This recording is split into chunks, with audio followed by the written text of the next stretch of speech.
Assalamualaikum warahmatullahi wabarakatuh. Jadi ini merupakan video pembelajaran mata kuliah Bahasa Indonesia ya. Materi bagaimana cara mengutip kemudian menulis daftar pustaka pada karya tulis ilmiah ya. Nah, jadi saya akan menjelaskan bagaimana cara melakukan pengutipan ya, pengutipan untuk penulisan karya tulis ilmiah, di mana nanti bagaimana cara pengutipan ini akan diikuti bagaimana cara penulisan daftar pustaka ya. Jadi setelah materi yang saya jelaskan pada video pembelajaran ini, yaitu setelah materi kutipan dan daftar pustaka, nantinya akan saya jelaskan juga materi tentang karya tulis ilmiah ya, bagaimana atau bagaimanakah sistematika cara penulisan karya tulis ilmiah. Nah, nanti materi untuk tugas sebelum UASnya itu terkait dengan bagaimana cara mengutip dan bagaimana cara menuliskan daftar pustaka, sedangkan untuk materi UASnya nanti itu bagaimana cara penulisan karya tulis ilmiah seperti itu. Jadi nanti akan ada satu tugas sebelum UAS, kemudian nanti akan saya kirimkan UASnya di Google Classroom. Nah, ini langsung saja kita masuk ya ke materi bagaimana mengutip dalam penulisan karya tulis ilmiah. Nah, jadi nanti ketika kalian sudah memasuki semester atas, itu mungkin semester 4 ya, itu kalian sudah mulai dikenalkan lebih jauh tentang karya tulis ilmiah terkait dengan bagaimana menulis laporan ya. Nanti ada penulisan laporan PLP misalnya, atau penulisan bagaimana cara penulisan skripsi yang baik dan benar seperti itu. Jadi ini saya jelaskan terlebih dahulu dasarnya tentang kutipan dan daftar pustaka. Kenapa ya? Karena pada penulisan karya tulis ilmiah untuk mendukung pendapat kita ya, untuk mendukung pendapat kita itu biasanya kita perlu gagasan orang lain atau hasil penelitian orang lain seperti itu. Oleh sebab itu, hal inilah yang menjadi dasar atau landasan mengapa kutipan itu sangat penting dalam penulisan karya tulis ilmiah ya. Nah, jadi di sini nanti itu pengutipan itu kita butuhkan ya untuk mendukung gagasan yang kita miliki seperti itu. Nah, gagasan-gagasan itu nanti akan kita dukung dengan teori atau konsep orang lain ya yang sejenis. Jadi di sini kalau kita mengungkapkan pendapat ya, supaya pendapat kita itu keabsahannya lebih kuat, kita butuh pendapat atau hasil penelitian orang lain ya. Nah, jadi di sini ya, untuk melakukan pengutipan tentu saja tidak bisa sembarangan. Ada beberapa cara, ada beberapa sistematika, dan ada juga beberapa etika yang harus kita lakukan sebagai penulis ya. Nah, jadi jangan sampai nanti kalian melanggar etika, misalnya copy paste ya karya tulis orang lain gitu. Kenapa? Karena proses tersebut bisa ditindaklanjuti dengan proses hukum seperti itu. Yang parahnya sekali gitu. Jadi jangan sampai kayak gitu nanti. Nah, untuk itu kita harus memenuhi sistematika atau standar-standar khusus bagaimana cara mengutip supaya kutipan kita itu tidak dianggap copy paste atau plagiat tulisan orang lain seperti itu. Nah, kutipan itu ada dua ya. Kutipan langsung, ada juga kutipan tidak langsung seperti itu. Nah, di sini untuk kutipan langsung itu pengertiannya adalah kutipan yang ditulis sama persis ya kalau kutipan langsung itu. Jadi kutipannya itu ditulis sama persis dengan sumbernya ya, sumber aslinya maksud saya ya, baik bahasa maupun ejaannya. Nah, jadi di sini ada beberapa hal tentang kutipan langsung ya. Jadi kutipan langsung yang panjangnya kurang dari 4 baris. Jadi kalau misalkan kutipan yang pengen kalian kutip nanti itu panjangnya kurang dari 4 baris, itu cara penulisannya adalah kalian masukkan ke dalam teks ya, ke dalam teks. Nah, itu biasanya diawali dengan tanda petik 2 dan diakhiri dengan tanda petik 2 juga. Kemudian nanti sumber rujukannya itu ditulis langsung sebelum atau sesudah teks kutipan. Nah, jadi misalnya ada pengertian menurut siapa gitu kan. Nah, nanti itu kalian tuliskan seperti itu. Contohnya ada di sini. Nah, misalnya di sini di lain bagian Nunan. Nah, Nunan ini adalah penulis dari sumbernya ya. Misalnya di sini tahun 1992 halaman 80 ini artinya menyatakan bahwa, nah di sini ada kalimat yang kalian kutip dari tulisan Nunan itu. Jadi di sini seperti ini penulisannya, kutipan langsung. Jadi ini persis sama seperti apa yang dikatakan Nunan. Jadi baik bahasa maupun ejaannya itu sama. Nah, kemudian ada lagi kalau kutipan langsung yang terdiri dari 4 baris atau lebih di sini. Nah, jadi ini 4 baris atau lebih itu diketik satu spasi ya. Diketik satu spasi dimulai 7 ketukan dari batas tepi kiri. Nah, nanti ini bagaimana cara penulisan ini akan saya jelaskan di materi penulisan karya tulis ilmiah ya. Nah, ini akan saya jelaskan nanti di materi berikutnya. Nah, kemudian ya sumber rujukan ditulis langsung sebelum teks kutipan. Kalau tadi yang kurang dari 4 baris, kita bisa pilih nih sebelum ya atau sesudah. Tapi kalau nanti teksnya itu lebih dari 4, itu sumber rujukannya harus ditulis sebelum teks kutipan. Nah, jadi biasanya memang untuk kutipan langsung itu sangat tidak saya sarankan di penulisan skripsi atau karya tulis ilmiah. Kenapa? Karena nanti dalam pembacaan sistem ada aplikasi nanti untuk mencatat bagaimana plagiasi, itu akan terbaca ya. Jadi tulisan kalian itu dianggap masih sama dengan sumber yang kalian kutip. Jadi sangat tidak saya sarankan untuk melakukan pengutipan secara langsung untuk karya tulis ilmiah, apalagi untuk proses penulisan skripsi dan jurnal hasil penelitian itu sangat tidak saya sarankan. Nah, karena sangat tidak saya sarankan ya, jadi ada yang namanya kutipan tidak langsung. Nah, kutipan ini sangat saya rekomendasikan untuk penulisan karya tulis ilmiah karena nanti di sini kalimatnya itu bisa kalian ubah ya. Bisa kalian ubah, maknanya sama tapi nanti kata atau kalimatnya itu bisa kalian ubah. Nah, jadi kutipan tidak langsung secara pengertian yaitu merupakan kutipan yang tidak sama persis ya. Tidak sama persis dengan aslinya. Tapi maknanya itu sama. Nah, di sini dia bilang bahwa pengutip hanya mengambil pokok pikiran, artinya mengambil maknanya saja seperti itu. Kemudian dinyatakan kembali dengan kalimat yang disusun oleh pengutip. Jadi itu namanya adalah prafase. Prafase itu merupakan pengambilan gagasan orang lain yang kalian ubah kalimat bentuk kalimatnya, tetapi maknanya itu masih sama. Itu namanya prafase. Nah, di sini kalimat-kalimat yang mengandung kutipan ide tersebut ditulis dengan spasi rangkap sebagaimana teks biasa. Jadi ditulis seperti biasa saja. Semua kutipan harus dirujuk ya. Sumber rujukan dapat ditulis sebelum atau sesudah kalimat. Nah, contohnya seperti ini. Menurut Nunan yang tadi, kalau tadi itu kan dia pakai petik 2 ya. Nah, kalau ini ditulis seperti ini. Menurut Nunan tahun 1992 ya, penelitian studi kasus sering mengalami kesukaran dalam hal validitas eksternal misalnya seperti itu. Nah, ini kalimatnya sudah kalian ubah dengan poin atau kalimat kalian sendiri. Jadi ini bukan persis sama seperti apa yang disampaikan oleh Nunan, tapi pokok gagasannya itu masih sama seperti itu. Nah, kemudian itu adalah kutipan ya. Nah, dalam penulisan karya tulis ilmiah, yang harus kalian perhatikan selanjutnya adalah penulisan daftar pustaka.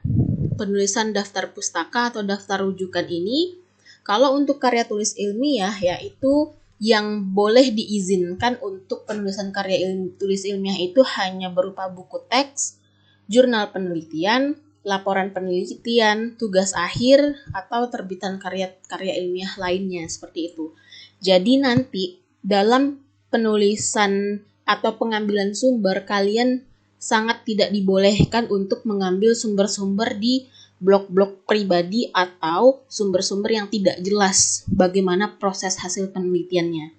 Nah, oleh sebab itu, kenapa waktu di semester yang kemarin, semester 1 ya, kalau tidak salah saya, hal yang sangat saya perhatikan itu adalah bagaimana penulisan daftar pustaka dan bagaimana cara kalian mengambil rujukan dalam penulisan makalah kalian. Jadi supaya nanti semester-semester berikutnya kalian tidak banyak disalahkan oleh dosen-dosen lain terkait bagaimana kalian menulis suatu karya ilmiah. Jadi di sini saya kenalkan dulu ya, apa saja yang boleh dijadikan rujukan, apa saja yang tidak diperbolehkan. Nah, yang tidak diperbolehkan itu tadi sumber-sumber yang tidak jelas asal muasalnya, kayak misalnya penulisan dengan blog pribadi yang blogspot, WordPress itu tidak diperbolehkan seperti itu. Nah, yang diperbolehkan biasanya itu dari buku-buku teks ya. Contoh di sini. Nah, contoh di sini kita akan menulis daftar pustaka ya. Daftar pustaka. Di sini contohnya buku ya. Nah, ini saya tekankan, ini adalah penulisan daftar pustaka secara umum. Tapi nanti dari kampus ada penulisan daftar pustaka yang sudah diatur untuk penulisan skripsi. Jadi nanti yang dari kampus silahkan ikuti aturan kampus. Tapi kalau nanti untuk mata kuliah saya atau untuk pembuatan makalah-makalah di mata kuliah yang lain, silahkan ikuti aturan ini ya. Kalau misalkan dosen-dosen lain tidak mempermasalahkan kalian penulisan daftar pustakanya harus mengikuti format kampus ya. Jadi silahkan diikuti, ini secara umum ya. Nah, saya kenalkan dulu bagaimana cara penulisan daftar pustaka. Seperti cara mengutip ya, cara penulisan daftar pustaka itu juga tidak sembarangan. Harus ada sistematika dan cara yang harus kalian ikuti. Contoh di sini, misalnya kalian ngambil sumber itu dari buku. Oke. Di sini bagaimana cara menulis daftar pustaka ya. Itu di sini kalian wajib menuliskan nama belakang pengarang. Nah, nama belakang pengarang. Kemudian koma ya, nama atau nama depan apabila ada. Jadi nama depannya itu terakhir. Nah, nama depannya terakhir. Jadi di sini misalnya K ini nama depan. K Bailey ini adalah nama belakang si penulis. Misalnya di sini kalau di sini ya. Nah, ini saya tidak tahu K dengan M-nya, tapi yang jelas nama penulis ini ya di sini K, di sini M. Nah, nama terakhirnya baru Bailey. Jadi si Bailey ini ditulis di konteks yang pertama. Ditulis di paling depan. Nah, begitu juga N.R. Ochsner ini ya. Jadi di sini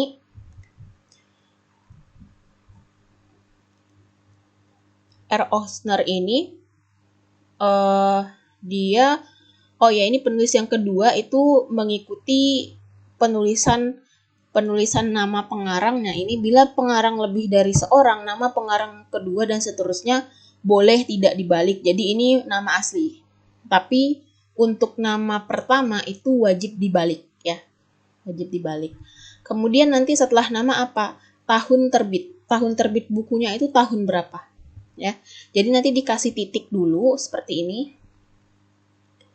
Nah, ini dikasih titik dulu, tahun terbit, ini tahun terbit, titik ya. Kemudian nanti nama buku dengan huruf cetak miring. Boleh juga tidak sih sebenarnya, tapi lebih baik dicetak miring ya, supaya membedakan. Ya, seperti ini, statistical power of analysis for the behavioral science di sini misalnya. Ini judul buku. Judul bukunya yang ini. Nah, kalau yang ini review ya, review buku. Nama bukunya ini. Nah, ini nama bukunya. Oke, secara umum perhatikan yang ini saja. Nah, yang ini. Jadi ada nama, tahun, nama buku ya. Setelah nama buku, kemudian di sini titik nama kota tempat penerbit ya. Nama kota tempat penerbitnya di mana? New York misalnya di sini. Kemudian nanti titik ya. Titik kemudian nama penerbit. Nama penerbitnya adalah Academic Press di sini. Nah, seperti itu. Misalnya seperti ini ya. Berarti ini Nurdiantoro, Burhan. Nah, Burhan itu adalah nama pertama. Jadi, kalau nanti saya berikan tugas analisis ya, misalnya di sini nama pengarangnya itu adalah Burhan ya, Burhan Nurdiantoro. Nah, tapi dalam penulisan daftar pustakanya Burhannya itu ditaruh di belakang. 2001 ini apa? 2001 adalah tahun terbit. Nah, penilaian dalam pengajaran bahasa dan sastra ini adalah judul bukunya. Judul buku. Nah, Yogyakarta ini adalah tempat penerbit. Penerbitnya siapa? BFE ini. Seperti itu. Oke, kita lanjut.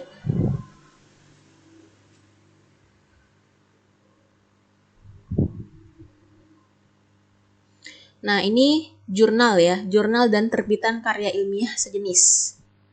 Jadi cara penulisan jurnal seperti ini, nama sama ya seperti yang buku, kemudian tahun terbit jurnal ya di sini, nama pengarang ya, kemudian tahun terbitan ya. Di sini judul jurnalnya itu harus pakai petik 2 seperti ini. Penggunaan ragam bahasa Indonesia ilmiah oleh dosen IKIP Yogyakarta. Nah, itu nama jurnalnya. Nah, nama artikel, judul artikelnya, sorry. Ini adalah judul artikel.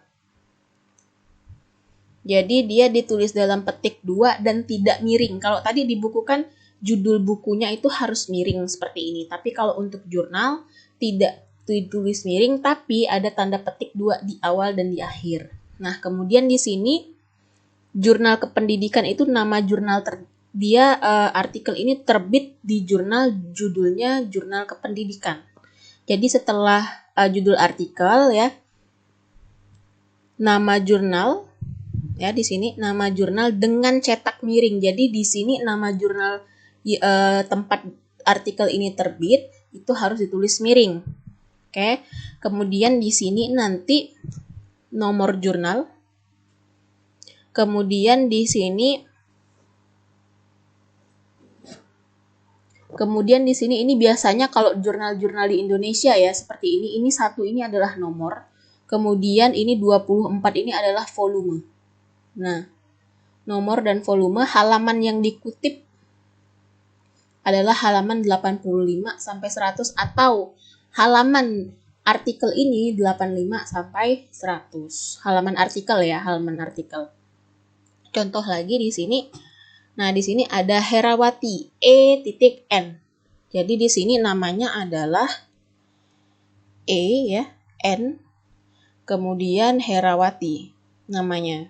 Tahun terbitnya itu 1996. Judul artikelnya adalah Beksan Serimpi. Nah, ini sebuah tinjauan apresiasif ya. Nama jurnalnya itu adalah Diksi. 9 ini adalah nomor jurnal. Kemudian 4 ini adalah volumenya. Nah, halaman artikel ini 81 sampai 90 misalnya. Ini halaman artikel. Seperti itu.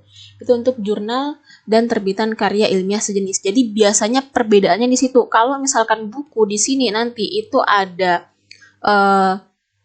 tempat terbit dan penerbit. Kalau jurnal di sini ada nama jurnal, nomor, kemudian halaman artikel.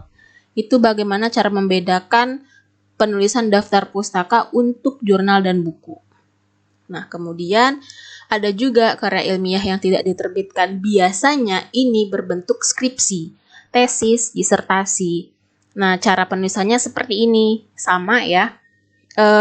Nama ya, kemudian tahun terbit, kemudian kemudian judul karya tulis ilmiah. Kalau tadi karya ilmiah yang diterbitkan, dia pakai tanda petik 2 di awal dan di akhir ya. Kalau misalkan yang diterbit, judul artikelnya itu pakai tanda petik seperti ini. Kalau yang tidak terbit, dia pakai tanda miring seperti penulisan buku. Nah, kemudian di sini dikasih keterangan ini yang tidak terbit ini skripsi, tesis, atau disertasi. Di sini ada skripsi S1. Ini tempat diterbitkannya di Jogja ya. Kemudian Program studinya apa? Program studi pendidikan bahasa Jerman misalnya. Ini Fakultas Pendidikan Bahasa Sastra IKIP Yogyakarta misalnya. Ini adalah tempatnya ya. Biasanya Universitas Negeri Yogyakarta atau Universitas Gajah Mada seperti itu. Ini program studinya. Nah, jadi di analisis dulu daftar pustakanya itu sumbernya dari mana. Kemudian ya, untuk pengambilan sumber juga boleh dari dokumen resmi. Dokumen-dokumen resmi ini biasanya dikeluarkan oleh departemen-departemen resmi yang ada di Indonesia. Contoh di sini Departemen Pendidikan dan Kebudayaan. Jadi dituliskan dulu institusinya dari mana, tahunnya tahun berapa ya, tahun ini tahun penerbitan dokumennya. Kemudian judul dari dokumen itu apa? Misalnya di sini garis-garis besar program pengajaran bidang studi bahasa Inggris. Nah, Jakarta itu adalah tempat diterbitkan dokumen ini. Depdikbud itu adalah singkatan dari Departemen Pendidikan dan Kebudayaan ini tadi ya. Nah, misalnya di sini Institut Keguruan dan Ilmu Pendidikan Yogyakarta. Ini 1994. Peraturan akademik ini tempat diterbitkannya di Jogja. UPP ini adalah unit penerbit dari dokumen ini yaitu UPP IKIP Yogyakarta.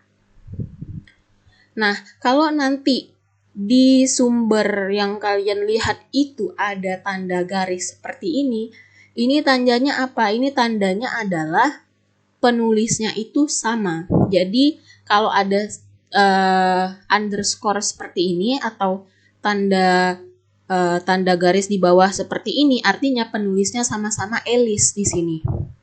Yang ini juga Elis, yang ini yang Elis juga. Seperti itu. Jadi tidak perlu ditulis sampai 3 kali nama Elis ini. Cukup dikasih underscore seperti ini. Itu cara penulisan kalau rujukannya itu adalah pengarang yang sama. Nah, tadi saya bilang di internet itu yang tidak boleh adalah blog-blog pribadi. Tapi kalau misalkan blog resmi seperti web kampus itu boleh diambil sumbernya. Nah, caranya seperti ini. Jadi ini adalah penulis artikelnya, tahunnya, kemudian di sini judul artikel ya, di sini judul artikel. Nah, ini title in context ini ada biasanya itu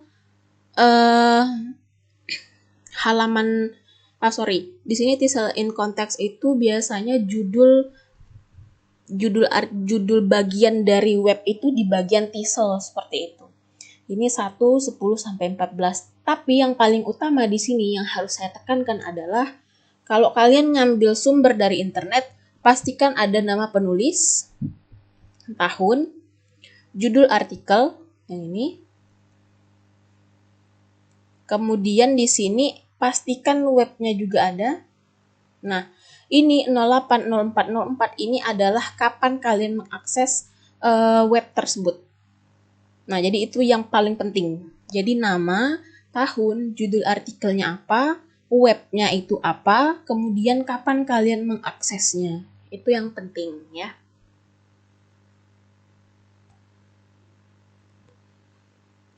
Oke, nah jadi itu adalah materi tentang penulisan kutipan dan daftar pustaka. Setelah ini saya jelaskan sistematika dan bagaimana cara penulisan karya tulis ilmiah ya. Oh ya, untuk daftar pustaka itu, kalau penulisan daftar pustaka wajib ya ini urutannya itu harus urutan alfabet. Jadi misalkan di sini E, ya kan? Sebelum E ini nanti ada di atasnya A, B, C, dan D. Jadi ini harus urut. A, B, C, D, E mengikuti alfabet ya. Jadi tidak boleh tertukar huruf pertamanya. Jadi harus sesuai alfabet. Itu juga aturan dalam penulisan daftar pustaka. Nah, nanti setelah ini akan saya berikan tugas ya, menganalisis salah satu karya tulis ilmiah terkait dengan kutipan dan daftar pustakanya. Jadi tinggal ditunggu saja tugasnya akan saya kirim. Terima kasih atas perhatiannya. Assalamualaikum warahmatullahi wabarakatuh.